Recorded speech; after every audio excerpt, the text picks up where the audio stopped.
Hi good morning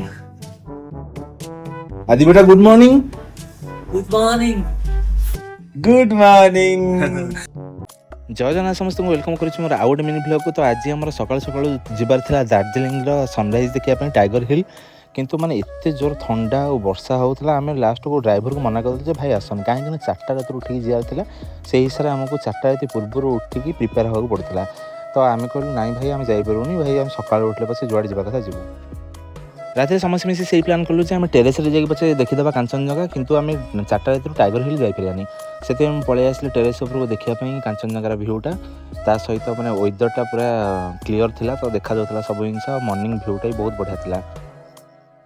without geyser water रे सेठी खाइबा कौन धोया भी असंभव, से गिजर ऑन कर जाइलु छात उपरको। छात उपरको आसला आम गाधुआ पाधुआ पूरा रेडी होइलु कहीं ड्राइवर आसार 9टा बेलू ता भर आम सब रेडी होगी बाहरी जाइलु टिफिन करने।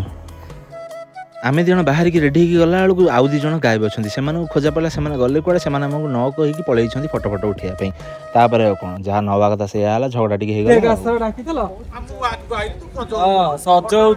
तमे जानी न तमे तो आदि गांडी धरिच आम ट्रिप सर पहुँचे एमती गंडगोल मजामस्ती चलता। आम पहुँची गल गोटे मिनी रेस्टोरेंट रे, से रेस्टोरेंट ना हूँ मिनी रेस्टोरेंट। तो से आम खाइलु परोटा और छोले बहुत भल टेस्ट था और भल प्राइस भी भल था। गोटे गोटे सब चा पी देकी आम बाहरी गलु बुलाया कहीं गाड़ी वाला फोन करता मुझे पहुँची गलानी। तो समस्त मिसिक पलि आसलु गाड़ी पाखक। तापर आमर आज 4टा जगह बुलवार था। 4टा जगह कौ जगह सब बुलाक जाऊँ तो मुझे नेक्स्ट ब्लॉग रे कहबी। तो से पर्यंत रोचे टाटा बाय बाय, देखा नेक्स्ट ब्लॉग रे। जय जगन्नाथ।